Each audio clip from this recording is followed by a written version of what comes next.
आपने ये सब सीखा नंबर सिस्टम, अभी थोड़ा सा रिकॉल कर देते हैं, ठीक है। और यहाँ पर आपने ये सीखा कि हमारे पास नेचुरल नंबर क्या होता है जिसको n से रिप्रेजेंट करते हैं। तो सबसे छोटा नंबर हमारे पास नेचुरल नंबर है। नेचुरल नंबर से बड़ा कौन है? Whole number. होल नंबर से भी बड़ा कौन है? इंटीजर। इसको z या i से रिप्रेजेंट करते हैं। उससे बड़ा कौन है? Rational number can be represented by q और स्मॉल r। उसके बाद क्या है? Irrational number can be represented by q dash और r डैश। उसके बाद कौन सा है? Real number can be represented by r। और रियल नंबर से भी बड़ा नंबर कौन सा होता है? Complex number, this can be represented by c। समझ में आ गई बात यहाँ पे? पेन मुंह में नहीं। अब ये सब लिखने की जरूरत नहीं है, अभी पेज में कुछ मत लिखो, आज कुछ मत लिखो, आज बस देखते रहो, ठीक है। समझो, क्योंकि मैं आपको ये वीडियो शेयर करूंगा, उसके बाद लिखना सब कुछ। और कॉपी किसी से एक अच्छी पीडीएफ जिसकी होगी उससे बनवाकर भेजवा दूंगा। जैसे इसकी हैंडराइटिंग अच्छी है, इसकी भी अच्छी है सर, मैंने एडिट नहीं की थी। अच्छा, तो वो सब इस तरीके से आपका। अब आ जाओ आगे बढ़ते हैं। इसके बाद मैंने आपको समझाया था कि व्हाट इज पाइथागोरस थ्योरम। और पाइथागोरस थ्योरम किस में यूज होता है? राइट एंगल ट्रायंगल में। राइट एंगल ट्रायंगल इस तरीके से हमारे पास बनेगा जहां पर कि ये आपकी क्या हो जाएगी? बेस एज्यूम करते हैं हम, और ये क्या होता है? परपेंडिकुलर। और राइट एंगल के 90 डिग्री एंगल जहां बनता है उसके सामने वाला hypotenuse. Hypotenuse can be represented by h, base can be represented by b, perpendicular can be represented by p। और यहाँ पर जो हमारे पास एंगल है, ये एंगल में आप ये जानते हो कि h स्क्वायर इक्वल टू क्या होता है? p square plus b square. अब अगर सपोज कि बेस की वैल्यू को मैंने 1 एज्यूम कर लिया और परपेंडिकुलर की वैल्यू को भी मैंने 1 एज्यूम कर लिया, तो हाइपोटेन्यूज मेरे पास क्या हो जाएगा? √2 होगा। क्योंकि अगर मैं h square equal to base को मैंने क्या एज्यूम किया है? 1, तो 1 का स्क्वायर, परपेंडिकुलर की वैल्यू को क्या एज्यूम किया है? 1 का स्क्वायर, तो ये क्या हो जाएगा? 2 हो जाएगा। h की वैल्यू कितनी हो जाएगी? √2। देखो यही तो मैंने लिखा है। इस तरीके से आप हाइपोटेन्यूज का यूज कर सकते हैं to calculate the hypotenuse by using base and perpendicular from the right angle triangle. Clear हो गया ये?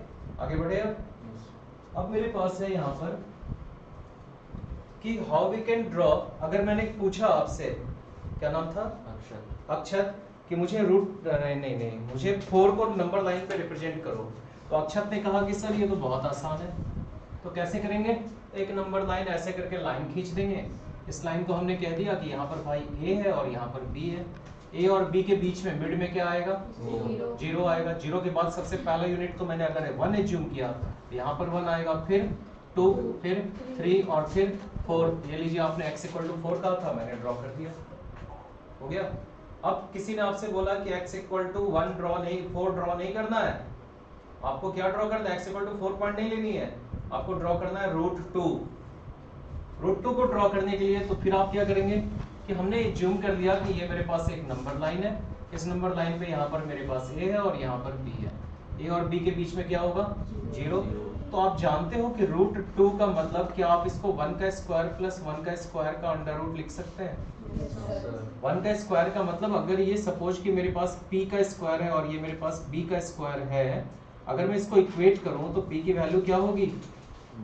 1 और b की वैल्यू क्या होगी? 1। यही होगी ना? दिखने में सेम लग रहा है कि नहीं लग रहा है? हाँ बोलो। कर दिया? इन दोनों से लिखवा लो। सबके हो गए? आपका भी हो गया? चलो हाँ बोलो।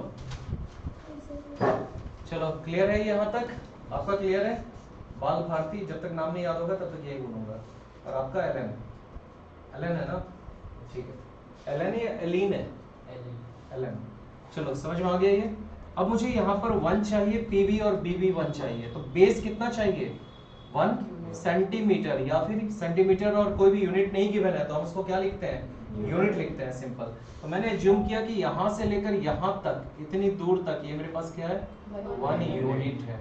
अगर ये 1 यूनिट है तो मुझे 1 यूनिट यहाँ भी डालना पड़ेगा। तो मैंने एज्यूम कर लिया कि यहाँ पर ये 1 यूनिट कट कर रहा है यहाँ पे, और यहाँ से मैंने एक लाइन ऐसे ड्रॉ कर दी बिल्कुल स्ट्रेट, जो यहाँ पर कितना एंगल बनाएगा? 90 डिग्री। तो ये 1 यूनिट है तो ये भी कितना होना चाहिए था? 1 यूनिट। और अगर ये 90 डिग्री बनाएगा और इसको मैंने ज्वाइन कर दिया तो ये कौन सा ट्रायंगल बनेगा? Right angle triangle. समझ में आ रही है ना बात? तो अगर ये राइट एंगल ट्रायंगल बनेगा तो राइट एंगल ट्रायंगल का मतलब हाइपोटेन्यूज इक्वल टू आप क्या लिख सकते हो? 1 का स्क्वायर प्लस 1 का स्क्वायर। ये कितना बनेगा हमारे पास? √2 क्या मिलेगा? √2। समझ में आ रही है बात? अब जरा ध्यान से देखो, बहुत ध्यान से। ये मेरे पास एक सर्कल है, मैंने कल जो आपको समझाया था वहां से मैं समझाने के तरीके में अब चेंज कर रहा हूं, ठीक है? दो तरीके से समझा रहा हूं ताकि आपके दिमाग में पूरी तरीके से ये सेट हो जाए होता क्या है। और यहाँ पर मैंने ऐसे करके एक लाइन ड्रॉ कर दिया जो कहां से पास कर रहा है? सेंटर से। ये सेंटर को मैंने क्या कर दिया? O। यहां से एक लाइन ऐसे ड्रॉ कर दिया और इसको कहा कि यार ये 1 यूनिट है कि नहीं है? और एक लाइन ये तो मेरा ड्रॉन है और इसको भी मैंने क्या कह दिया? ये भी भाई 1 यूनिट ही है। अब ये जो 1 यूनिट है, मैंने आपको कैंपस लाने बोला था, लाया कोई? जिसकी पूरी कंपास खुलती हो, पूरा खुलता हो, वो बता, वो वाला दो, बड़ा वाला, छोटा नहीं। दिखाओ, खाइए, हो जाएगा, जितना दूर तक जाएगा ओपन कर देंगे। बहुत कम खुला, खोलो कितना तक जा रहा है? हाँ ये ज्यादा बड़ा है, इससे तो ये बड़ा है। ये देखो, ये मेरे पास कंपास आ गया ना? इस कंपास है ना, इस कंपास को मैंने यहाँ पे रखा। भाई तो ज्यादा ही बड़ा गया। बढ़िया है, दीदी वाला है क्या? तो देखो, ये कंपास लिया मैंने, ये है हमारे पास कंपास, ऐसे रखा ओरिजिन पे, यहाँ पर ऐसे रखे और एक सर्कल इस तरीके से ड्रॉ कर दिए। कर देंगे ना? अगर ड्रॉ करेंगे तो यहाँ पर जो ये इससे मिट करेगा वही यहाँ पे इससे भी मिट करेगा। अगर ये इसका O से लेकर यहाँ तक रेडियस है तो ये भी क्या होगा? रेडियस ही होगा। अगर यहाँ से यहाँ तक, अब देखो इस तरीके से मैंने क्या कर दिया, इसको ऐसे करके एक लाइन ड्रॉ कर दिया। अब यहाँ से यहाँ तक ये मेरे पास, ये अगर इसको क्या कर दिया, √2 कर सकते हैं ऐसा। अगर ये मेरे पास रेडियस है तो ये भी तो रेडियस ही होगा। अब मैं क्या करने जा रहा हूँ, बहुत ध्यान से देखो, इसको इरेज कर दूं। अब जरा ध्यान से देखिए, मैंने क्या बोला आपको, इसको मैंने यहाँ से लेकर यहाँ तक इसको एज्यूम किया, यही पूरा, यही कैंपस को ऐसे यहाँ पे रखे, ये ओरिजिन एज्यूम किए और यहाँ से लेकर यहाँ तक कंपास को मैंने रख दिया और उसके बाद एक सर्कल ड्रॉ कर दिया, यहाँ पे ऐसे करके सर्कल ड्रॉ कर दिया, क्योंकि ये सेंटर है तो ऐसे करके सर्कल जाएगा हमारे पास। ये हमारे पास सेंटर है तो ऐसे करके सर्कल जाएगा ना, ठीक है? अब ये जितनी डिस्टेंस है, तो ये सेंटर से ये जितनी डिस्टेंस है तो इसको ये जूम कर लेते हैं। ये कितना है मेरे पास? √2। और सेंटर से यहाँ पे टच करेगा तो ये भी क्या होगा? क्योंकि रेडियस हमेशा क्या होते हैं? सेम होते हैं, इक्वल होते हैं। यहाँ पर ये √2 है तो ये भी क्या होगा? √2। तो यहाँ से लेकर यहाँ तक डाल दीजिए, हो गया हमारा। यानी कि नंबर लाइन पे √2 रिप्रेजेंट हो गया, जो मैंने आपको बताया था कि ये जो मेरे पास ऐसे होगा तो वही ये भी होगा। आया समझ में? थोड़ा थोड़ा आया होगा, कल की वीडियो देखोगे तो पूरा समझ में आ जाएगा, ठीक है? अब मुझे जो भी यहाँ पर ड्रॉ करना हो, √2 करना हो, √3 करना हो, √5 करना हो, √7 करना हो, तो मुझे क्या करना पड़ेगा? सेम काम करना पड़ेगा, मतलब 90 डिग्री के साथ चलना होगा। अब सपोज मैंने आपको √2 नहीं बल्कि √5 को रिप्रेजेंट करने कहा, तो √5 को क्या मैं यहाँ पे √2 का स्क्वायर प्लस 1 का स्क्वायर कर सकते हैं? कर सकते हैं ना? सर √6 का कैसे होगा? √6 का नहीं होगा, नहीं होगा, क्योंकि वो हमारा पाइथागोरस थ्योरम को फॉलो नहीं कर रहा है। √6 की वैल्यू निकालो और तब रिप्रेजेंट कर दो, ठीक है? लेकिन √6.1 का हो जाएगा, उसका तरीका अभी बताऊंगा, आज ही होगा शायद, आज हो जाएगा या देखते हैं क्या होगा, क्योंकि अभी थोड़ी सी स्लो चल रही है आपकी क्लास। जब अभी बच्चे आ ही रहे हैं, क्वेरी आती ही गई है, बच्चे जब आ जाएंगे आपके पूरे, अब बस कितना है, 5-6 बच्चे और बस भर जाएगा बैच। अब 2 का स्क्वायर और 1 का स्क्वायर का मतलब ये क्या हो गया? p का स्क्वायर प्लस, सॉरी इसको ऐसे भी तो लिख सकते हैं, b का स्क्वायर प्लस p का स्क्वायर। अब b की वैल्यू कितनी होनी चाहिए? 2 और p की वैल्यू कितनी होनी चाहिए? 1। तो यहाँ पर जो आपने 1 यूनिट लिया है इसकी जगह क्या ले लें? 2 यूनिट, और ये कितना होगा 1 यूनिट। यहाँ पर क्या हो जाएगा 2 का स्क्वायर, और यहाँ पर कितना 1 का स्क्वायर, यहाँ पर क्या हो जाएगा 5, और ये क्या हो गया 5। ये लो, बस एक रिप्रेजेंट करने का तरीका हो गया। अब अगर किसी ने आपसे बोला कि भाई 5 नहीं, मुझे √10 चाहिए, तो मैं क्या कर दूं 3 का स्क्वायर प्लस 1 का स्क्वायर। जो पाइथागोरस में फॉलो करेगा उसी को तो लग सकते हैं इस पे। अब यहाँ पर क्या कर दें 3, यहाँ पर क्या 1, यहाँ पर क्या हो जाएगा 3 का स्क्वायर 1 का स्क्वायर, कितना हो गया 10। ये क्या होगा √10 हो गया आंसर। क्लियर है, नोट कर लीजिए।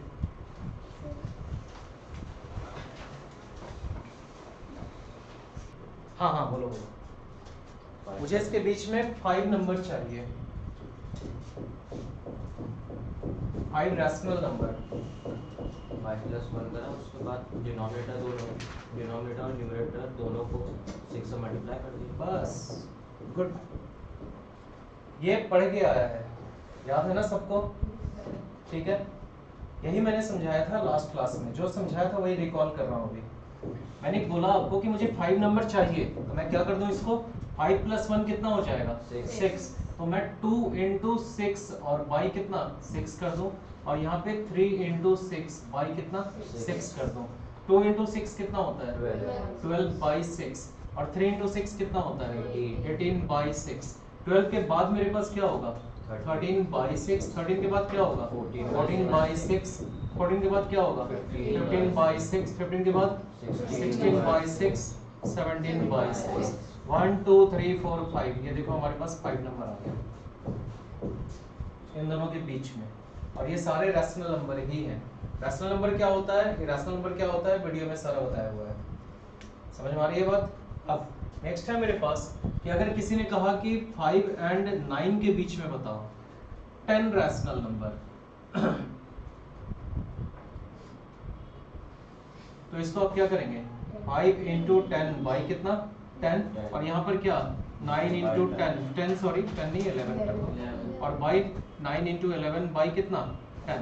5 × 10 कितना होता है 55 बाई कितना 10। सॉरी यहाँ पर भी 11 कर दो, यहाँ पर भी 11 कर दो, ये कितना हो जाएगा 55 बाई कितना 11, और यहाँ पर कितना हो जाएगा 99 और बाई कितना 11। आप जानते हो 55 को 11 डिवाइड करेगा तो कितना आएगा 5, तो यही मिलेगा, और 99 को 11 डिवाइड करेगा तो कितना आएगा 9, नो प्रॉब्लम। 55 मुझे कितने नंबर चाहिए यहाँ पे ओनली 10, लेकिन 55 के बाद 56 से लेकर 98 तक आपको कितने नंबर मिलेंगे बहुत सारे मिलेंगे, यानी कि 98 - 56 को सब्ट्रैक्ट करो कितना मिलेगा 42, तो 42 नंबर मिलेंगे। याद हुआ, समझ में आई बात? लेकिन मुझे तो 10 चाहिए, तो कोई भी नंबर बीच के 10 के लिख दो, आपका आंसर आ गया। क्लियर है फंडा? यही तक समझाया गया था। यहाँ तक समझाने के बाद अब मुझे आगे पढ़ना है। इससे आपकी 1.1 एक्सरसाइज कंप्लीट हो गई, और 1.2 में मैंने आपको √2, √5, √10 को रिप्रेजेंट करने का तरीका समझा दिया था। √3 बता दे, अभी बता दिया 3 का स्क्वायर प्लस 1 का स्क्वायर। अब मुझे करना है रिप्रेजेंट स्पाइरल। जो आपके स्कूल में एक्टिविटी होगा, आपके स्कूल में एक एक्टिविटी दी जाएगी कि आप स्पाइरल को कैसे बनाओगे, वो आपको एक बनाकर और एक पेज में उसको कलरफुल डिजाइन से बहुत अच्छे से बनाकर आपको सबमिट करना होगा। वही अब करने जा रहे हैं। देखो स्पाइरल में कैसे होता है। तो नंबर सिस्टम में हमारे पास है कि स्पाइरल आ जाओ तो लिखिए आप यहाँ पे अब कि constructing a square root spiral, constructing a square root spiral, ये है मेरे पास constructing a square root spiral. अब जरा ध्यान से देखो, चले मैंने यहाँ पर एक लाइन ड्रॉ किया, पॉइंट लिया, यहाँ पे एक लाइन ड्रॉ किया, और इसको एज्यूम कर लिया कि ये मेरे पास 1 यूनिट है। ऐसा कर सकते हैं ना। यहाँ पर भी एक लाइन ऐसे ड्रॉ कर दिया और इसको एज्यूम कर दिया कि ये भी 1 यूनिट है, ऐसा आप कर सकते हैं। और मैंने इसको ऐसे करके ज्वाइन कर दिया, तो ये मेरे पास कितना हो जाएगा, √2। अब इसको एक काम करो, ऐसे मत लो, इस तरफ ले लो, ज़्यादा अच्छा रहेगा। तो यहाँ पर मेरे पास ये 1 यूनिट हो गया और ये भी 1 यूनिट हो गया। तो देखो ये कितना हो गया, √2। अब मुझे एक और यूनिट यहाँ पर मैंने ले लिया और ऑब्वियस है कि ये कितना बनाएगा, 90 डिग्री, और यहाँ से इसको ज्वाइन कर दिया। अगर ये 90 डिग्री बनाएगा तो √2 का स्क्वायर ये कितना होगा, √2 का स्क्वायर प्लस 1 का स्क्वायर का अंडर रूट कितना मिलेगा मुझे, √3 मिलेगा।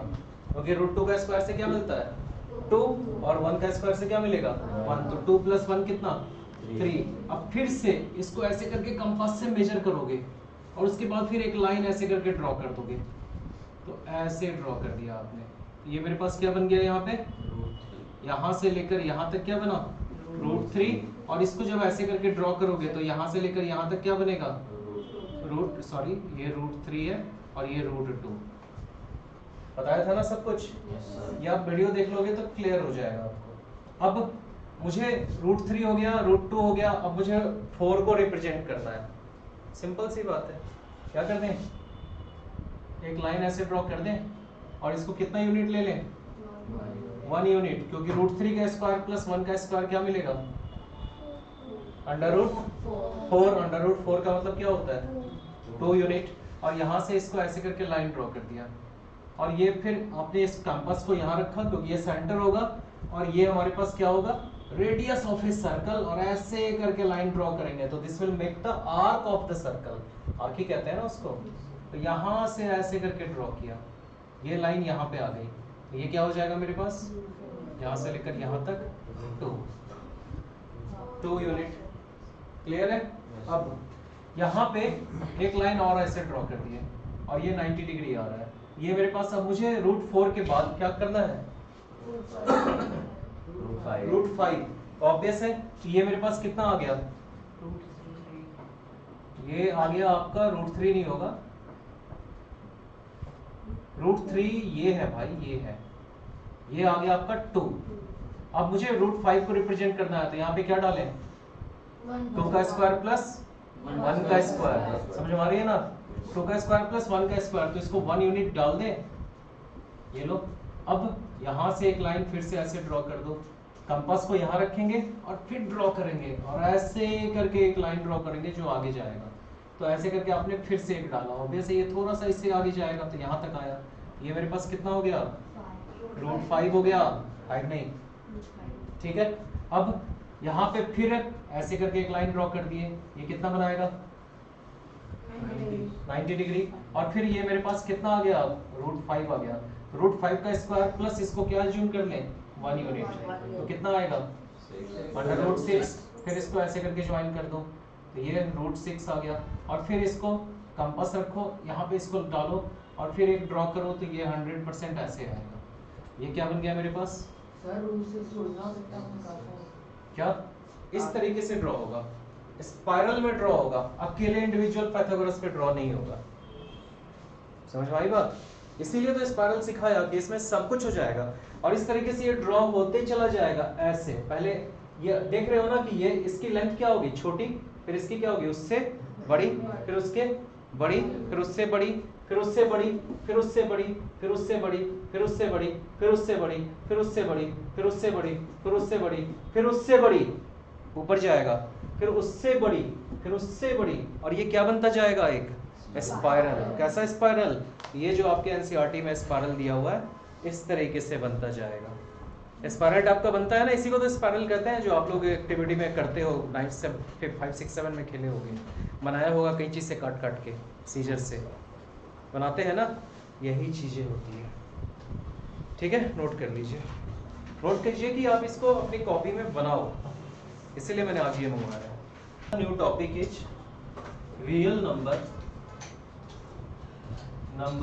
And their decimal expansion, real number and their decimal expansion।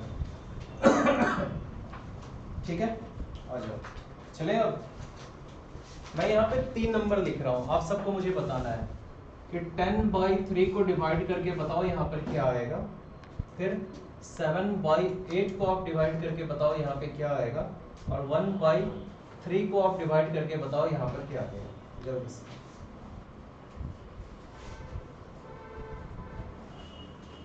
ये 3 आपका 10/3 में कितनी बार आएगा, इनफाइनाइट पर आएगा। अगर ये इनफाइनाइट पर आएगा तो क्या मैं इसका टर्म यूज कर सकता हूँ इस तरीके से कि आपका ये नंबर क्या हो गया, टर्मिनेटिंग नहीं बल्कि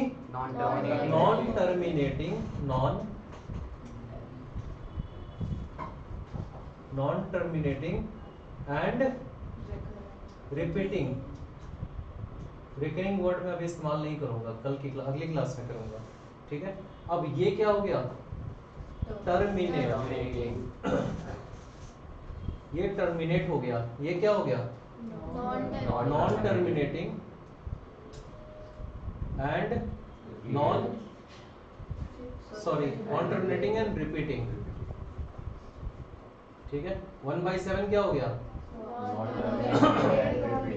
नॉन टर्मिनेटिंग एंड रिपीटिंग, ये भी रिपीट करेगा, ठीक है। और अगर मैंने आपको पूछा कि 22/7 ये क्या होता है, ये होता है 3.14 डॉट डॉट डॉट डॉट, ये चलता जाएगा।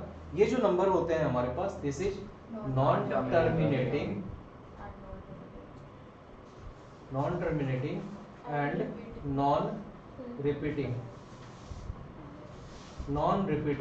तो 22/7 नॉन टर्मिनेटिंग नॉन रिपीटिंग होता है, इसलिए ये किसकी वैल्यू होती है, एक्चुअल में पाई की वैल्यू होती है। तो पाई हमारा क्या होता है, इरेशनल नंबर होता है। इरेशनल नंबर जानते हो आप में से कोई, पाई इरेशनल नंबर होता है, और इरेशनल नंबर की डेफिनेशन होती है if the number will be non terminating and non repeating then it is a irrational number. और जो आपका टर्मिनेट कर जाएगा या फिर रिपीट करेगा वो सारा क्या होगा, रैशनल नंबर। तो अभी जो मैं आपको सिखाऊंगा यहाँ से लेकर यहाँ तक जितने भी ये हैं, ये सारे के सारे मेरे क्या है, रैशनल नंबर है।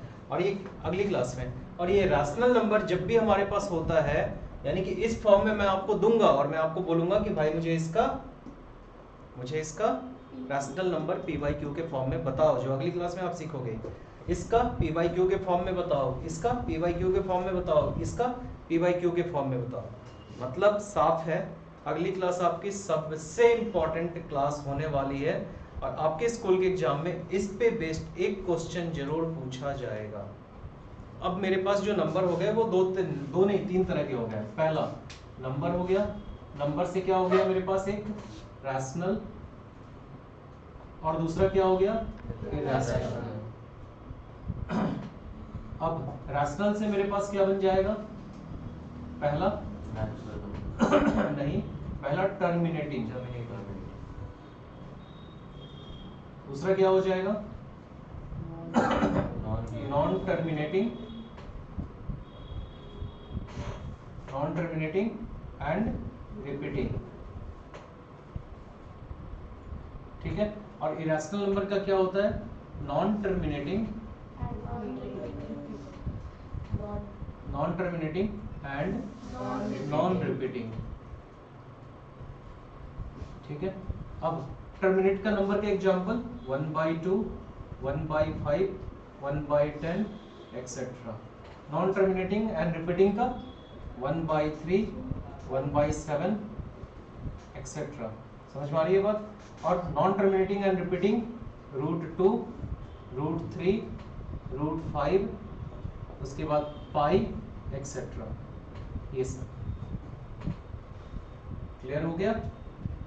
कैसे निकलेगा, क्या होगा, और भी इलोब्रेट करके कॉन्सेप्ट अगली क्लास में पढ़ेंगे, ठीक है। जाइए, आज के लिए आपका